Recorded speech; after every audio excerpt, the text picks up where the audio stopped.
Ini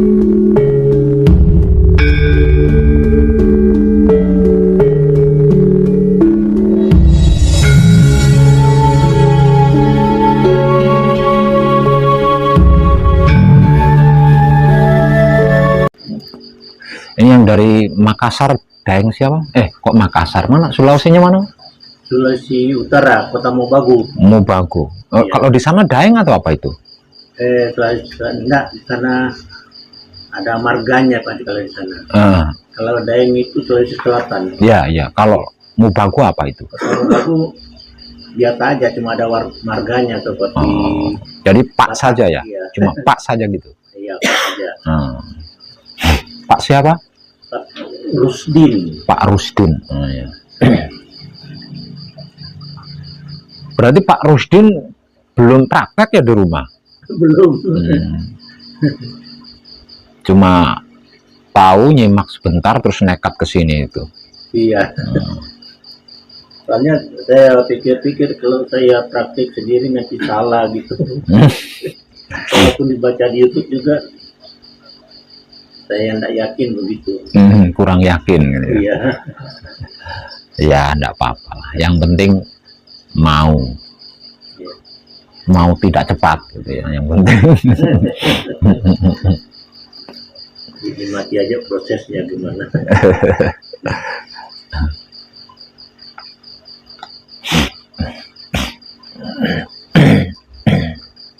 Kebanyakan orang, terlebih lagi baru nonton ya, baru nonton sebentar, itu kebanyakan orang menganggap apa yang sedang saya kaji ini adalah Jawa. Kok bisa Bapak yang dari Kota Mobagu, dari Sulawesi, kok bisa tertarik sama Jawa? Apa enggak menganggap Jawa? Iya, enggak. Apa itu yang membuat Bapak tertarik itu? Tentang apanya itu? Karena saya sudah lama mencari sebetulnya itu Pak. Itu saya cari itu yang dikatakan itu di dalam Quran alastu birabbikum itu. Tidak ketemu lalu syariat tidak bisa, syariat juga tidak bisa ketemu. Terus saya baca ini, inilah jawabannya ya, lintas agama seperti ini. Bukan lintas agama sebenarnya. Jawabannya itu bukan lintas agama, tapi jawabannya itu kemerdekaan hidup. Iya. Kemerdekaan hidup, lebih tepatnya itu. Kemerdekaan, iya. Iya, lebih tepatnya adalah kemerdekaan hidup. Iya, karena kan siapa saja kan boleh. Iya, kemerdekaan. Oh, bukan lintas agama ya. Iya, bukan. Kemerdekaan. Iya, kemerdekaan.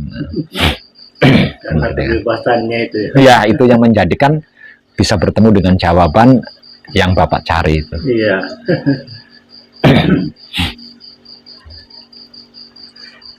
Kalau yang dari Kendal sudah praktek di rumah?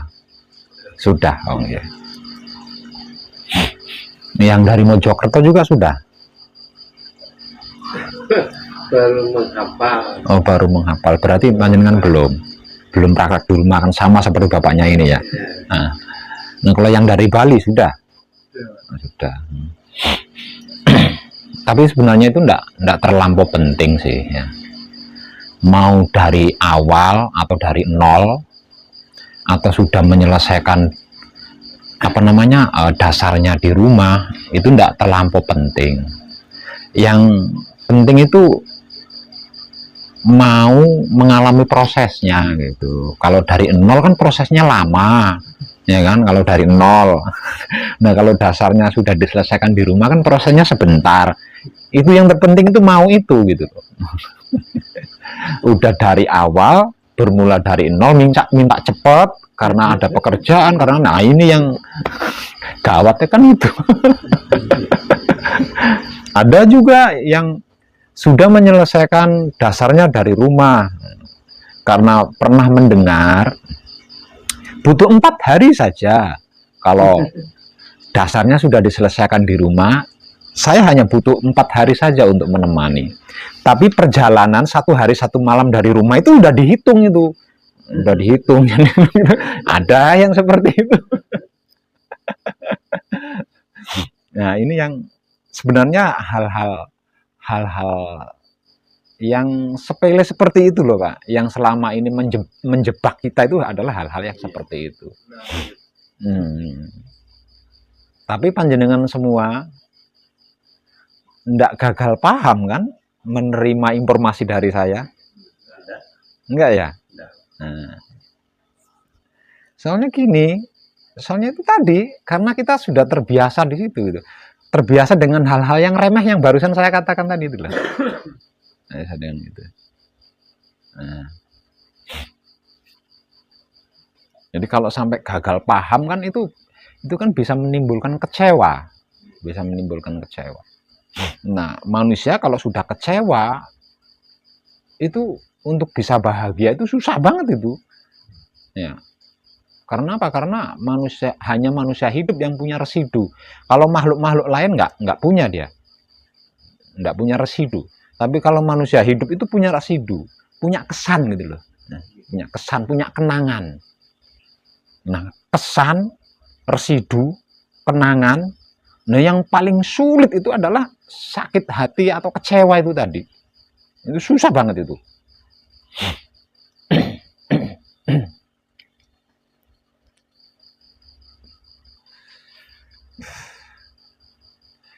Nah, kalau panjenengan tidak salah paham dengan apa yang saya informasikan ya, kok berani ke sini, berarti pentol jenengan, berarti jempol jenengan. Kalau panjenengan tidak salah paham, berani datang ke sini, berarti luar biasa. Dan itu alasan yang lebih dari cukup buat saya. Ya. Kalau panjenengan bersungguh-sungguh gitu loh. Itu alasan yang sudah lebih dari cukup buat saya bahwa panjenengan di dalam mengkaji itu bisa bersungguh-sungguh. Soalnya yang nyaris tidak pernah dikaji oleh manusia hidup itu apapun keyakinannya itu ya. Apapun keyakinannya. Yang nyaris tidak pernah dikaji itu adalah tentang laku murni raganya dan laku suci jiwanya. Jadi manusia hidup itu hanya punya dua laku saja. Karena manusia hidup itu terdiri dari dua hal. Manusia hidup itu terdiri dari dua hal, yaitu jiwa dan raga atau raga dan jiwa.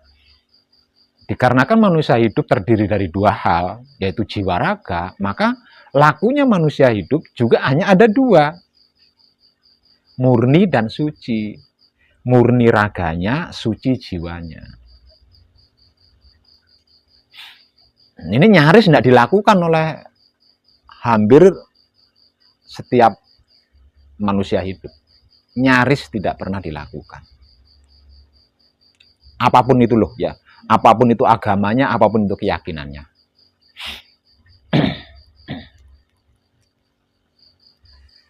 Kenapa kok saya katakan nyaris tidak pernah dilakukan oleh manusia hidup, apapun agama dan keyakinannya?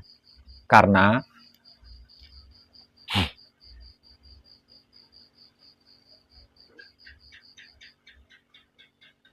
doa apapun yang kita lakukan itu doa kelas bisnis. Sistemnya cari keuntungan. Sistem dagang mencari keuntungan.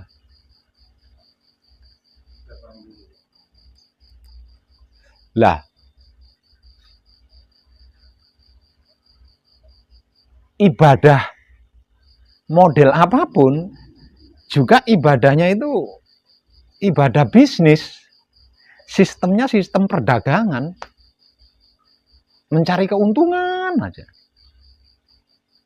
Termasuk sembahyang di dalamnya. Sembahyang apapun itu kelasnya kelas bisnis, sistemnya sistem perdagangan. Nah, kalau sudah seperti itu, kapan murninya raga? raga kita ini kapan murninya? Lawang setiap saat, entah itu ketika beribadah, entah itu ketika berdoa, entah itu ketika sembahyang, semuanya itu kendaraannya kalau bukan ego pamrih, kalau bukan pamrih arogan. Lah terus raga kita kapan murninya?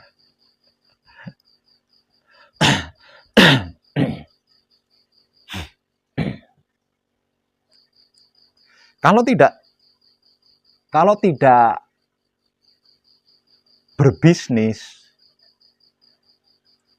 kalau tidak menggunakan sistem dagang, sistem mencari keuntungan, enggan, bahkan males, tidak mau melakukan. Nah, kita dulu itu seperti itu. Panjenengan termasuk saya seperti itu. Maka itu dilakukan seumur hidup. Seumur hidup.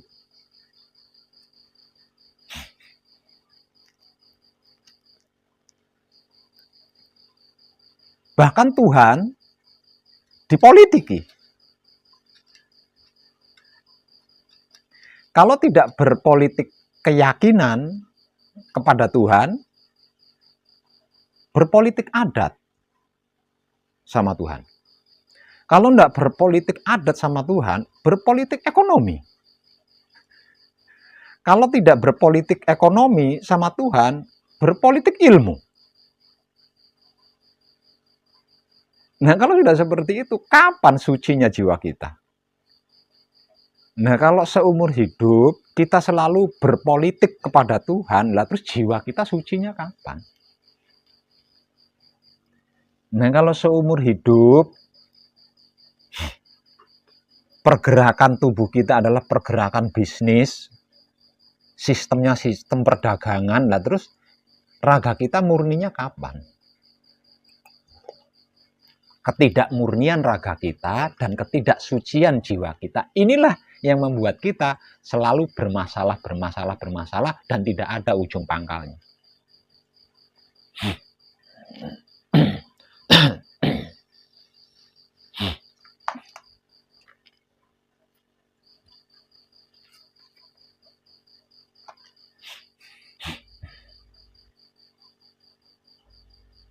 Bisnis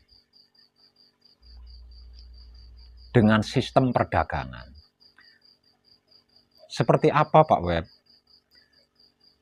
Mungkin panjenengan belum begitu klik apa yang saya maksud. Panjenengan paham, saya yakin jenengan paham.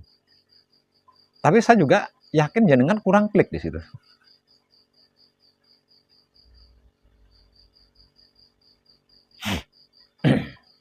Contoh, kita berawal dari muslim kan? Ada yang non-muslim? Ada? Ada nggak yang non-muslim? Nah, saya tanya sama jenengan. Nggak ada. Kita berawal dari muslim kan berarti?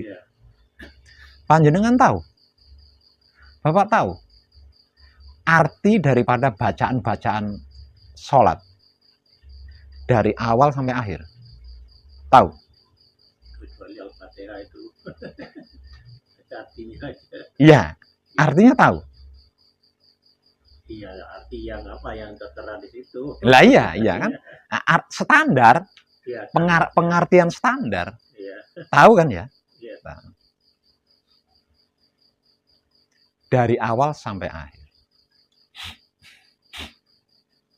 Kalau panjenengan tahu, berarti panjenengan paham bahwa sholat kita dari awal sampai akhir itu isinya hanya bermohon, hanya meminta. Iya enggak? Selesai sholat masih ditambah lagi. Ya Allah, hindarkan aku dari mara bahaya. Dekatkan aku dengan rezeki. kalau punya kerjaan atau punya dagangan, dagangannya dikaitkan. Lariskan daganganku sehingga aku mendapat keuntungan yang berkah.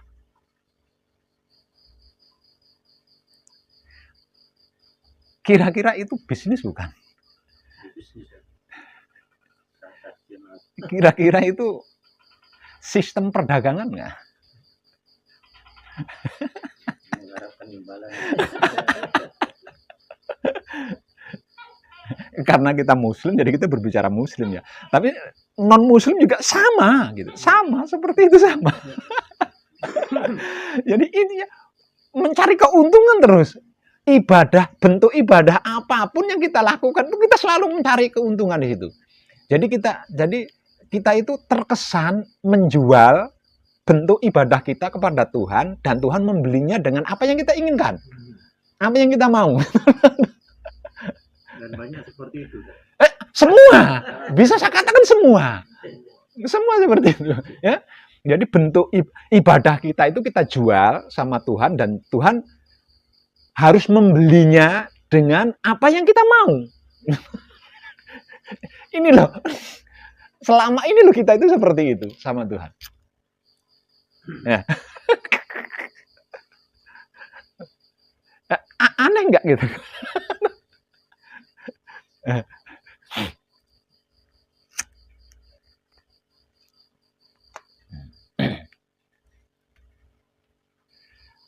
Sampai-sampai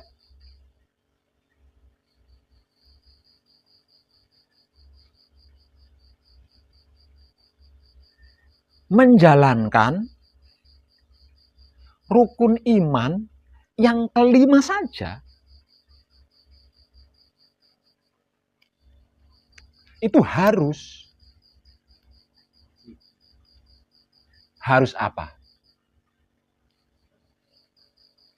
Hasil daripada menjalankan rukun iman yang kelima ini, rukun Islam yang kelima ini harus apa? Harus dicantumkan di nama bagian depan.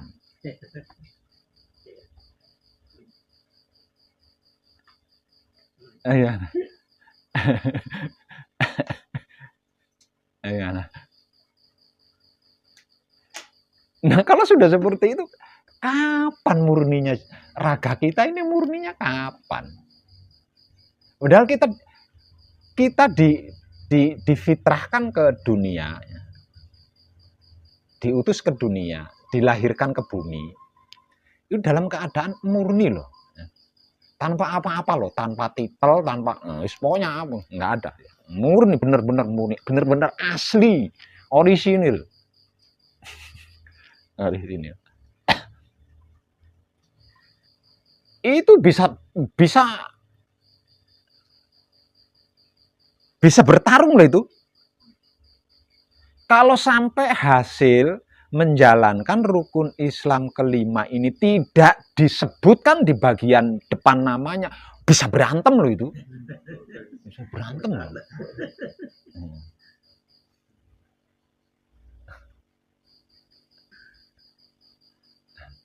Tidak ada bedanya dengan bisnis kan?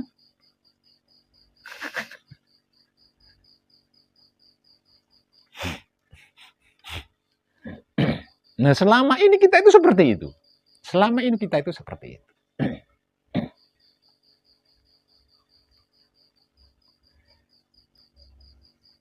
Ketika bermasalah, sebagai seorang muslim, kan diharamkan mencari solusi kepada dukun, diharamkan kan. Sebagai seorang muslim ketika bermasalah mencari jalan keluar kepada dukun itu kan diharamkan. Harus ketemu kiai, mencarinya harus kepada kiai, mencari solusinya harus kepada kiai, meminta solusinya harus pada kiai, minimal ustadz. Kira-kira gitu enggak? Soalnya dulu saya pernah mengalami itu. Makanya saya bisa ngomong, saya pernah mengalami itu. Ya. Gitu kan? Setelah ketemu ustadz, setelah menemui ustadz, setelah menemui kiai, kiai atau ustadz sudah pasti akan memberikan solusi ketika didatangi oleh sesama muslim yang sedang bermasalah.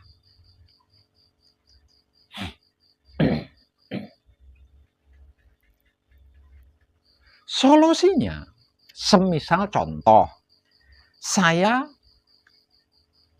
sedang mengalami masalah hutang. Maka solusi yang diberikan oleh kiai atau ustadz sudah pasti tidak akan keluar dari syariat agama, bukan? Karena kiai, ustadz. Dan itu sudah bagus sebenarnya. Namun sayang, kenapa harus berbisnis gitu loh? Kenapa harus menggunakan sistem dagang?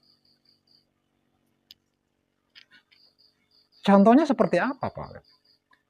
Agar supaya kamu dimudahkan oleh Allah sehingga bisa segera melunasi hutang, baca sholawat nariyah 41 kali.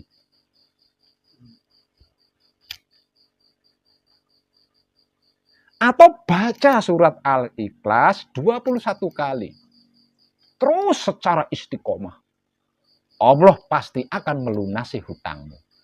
Entah bagaimana caranya. Kenapa harus seperti itu? Gitu loh. Kenapa harus berbisnis? Kenapa harus menggunakan sistem dagang?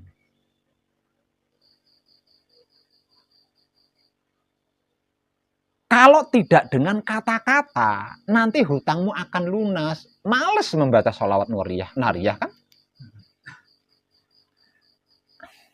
Membaca ayat, males kan? Semangat. Bahkan pembacaannya dibarengi dengan tirakat. Demi untuk mendapatkan keuntungan agar supaya hutangnya lunas.